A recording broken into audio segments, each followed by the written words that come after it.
O stress e os problemas de saúde mental no trabalho fizeram disparar os custos das empresas nos últimos 2 anos. Um estudo divulgado pela Ordem dos Psicólogos mostra que o absentismo e o presentismo contribuíram para uma diminuição da produtividade. Os números revelados pelo relatório da Ordem dos Psicólogos do custo do stress e dos problemas da saúde psicológica no trabalho chegam aos 5,3 mil milhões de euros, o equivalente ao que o governo português gastou em 2021 em medidas para mitigar os impactos da pandemia Covid-19. Estima-se que os trabalhadores faltem 7,4 dias por ano devido ao stress e aos problemas de saúde psicológica e que o presentismo seja ainda mais representativo, podendo chegar quase aos 16 dias por ano. E é sobre este relatório, as suas conclusões e também algumas soluções para o problema diagnosticado que vou conversar agora com Francisco Miranda Rodrigues, bastonário da Ordem dos Psicólogos, comigo a partir dos estúdios de Lisboa da CNN Portugal. Muito bom dia. Obrigada por ter aceitado o nosso convite. Quando falamos destes dados, que são dados preocupantes e com números muito impactantes, falamos apenas de organizações privadas. Se contássemos com a administração pública, os dados seriam muito piores. Pois, inevitavelmente, isso de facto assim é. Nós estamos perante números que são sempre por defeito, se quisermos ter um retrato daquilo que é a sociedade portuguesa, as organizações em Portugal. Também deixam de fora as empresas do setor financeiro portanto, e ainda mais estamos a falar de alguns dos custos indiretos, não é? Ao falarmos de absentismo e de presentismo, claro. Estamos a deixar de fora, por exemplo, questões que estão muito neste momento na ordem do dia, como a rotatividade e as dificuldades que as organizações têm em conseguir vincular talentos e captá-los. Ou estamos a deixar de lado as questões relativas aos impactos dos erros e dos acidentes que decorrem destas situações, só para dar estes exemplos.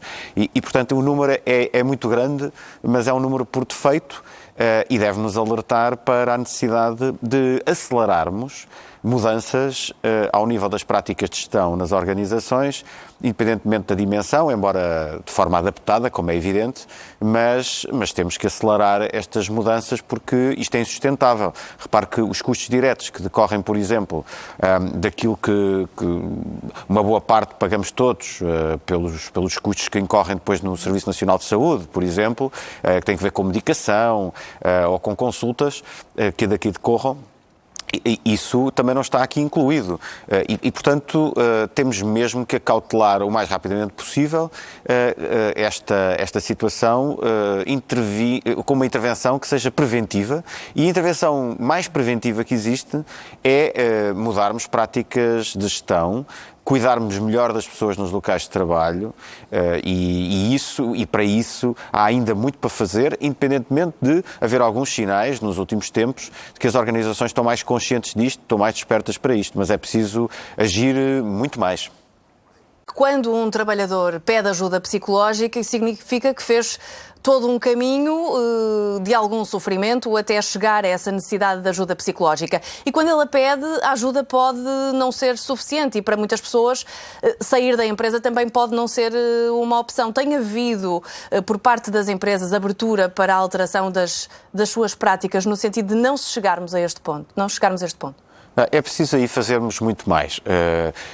Começa a haver uma maior consciência, é verdade que sim, mas temos que fazer muito mais porque, repara, as práticas das organizações que mais mudaram foram ao nível já da remediação, ou seja, uma preocupação com, às vezes, facultar aos trabalhadores a possibilidade de terem melhores condições ou algumas condições de acesso, por exemplo, aos serviços prestados pelos psicólogos, a consultas.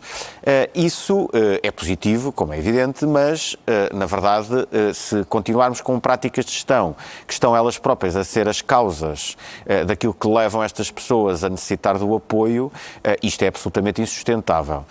Ainda mais será insustentável para as próprias organizações, para além do sofrimento que estão a causar às pessoas, será insustentável para as próprias organizações porque o que já começam a ver algumas, e isso vai chegar cada vez mais a muitas outras, é que as novas gerações já não estão para trabalhar em organizações que não têm os devidos cuidados com as pessoas.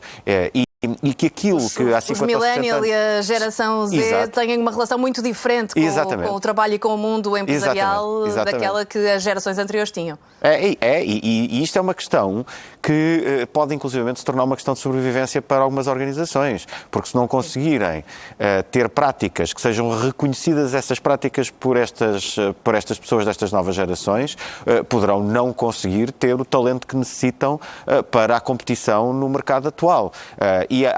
Da mesma forma que outros profissionais foram recrutados pelas empresas ao longo de décadas para tecnicamente suportarem aquilo que eram as novas necessidades de competição no mercado, falamos desde contabilistas a juristas, a economistas. Hoje em dia nós precisamos de dar muito mais atenção, é a exigência que está a ser colocada, à forma como as pessoas se comportam, à forma como tomam decisões, à forma como percepcionam as coisas e para isso também precisamos de profissionais que possam apoiar neste aspecto, para além daquilo que são já as ações que algumas organizações já desenvolvem, em termos de desenvolvimento organizacional, de culturas de trabalho mais saudáveis, onde se reconheça mais o trabalho das pessoas, reconheça as suas competências, em que as lideranças apoiem mais o desenvolvimento dessas pessoas e dessas suas competências nos seus locais de trabalho, permitindo assim uma melhor realização e também, muitas vezes, coisas mais básicas como o simples feedback que às vezes não é dado ou é muito mal dado e a autonomia, que também é um problema que temos. Parece que temos uma grande necessidade de controle de tudo e mais alguma coisa, de fazer muita microgestão e as pessoas necessitam... já não estão muito disponíveis. Não estão para isso. Não estão para isso. E ainda bem que os empregadores muitas vezes queixam-se que não há o mesmo espírito de sacrifício, a mesma dedicação nestas novas gerações, mas se calhar estamos só a falar de pessoas mais conscientes dos seus direitos e da necessidade de protegerem a sua saúde mental e por isso, quem sabe, se não são estas gerações que vão mudar o paradigma da relação dos portugueses com o mercado de trabalho e com o mundo empresarial. Francisco Miranda Rodrigues, mais uma vez, agradeço-lhe a presença hoje e as explicações que partilhou connosco sobre este relatório. Muito bom dia. Obrigado e bom trabalho. Bom dia.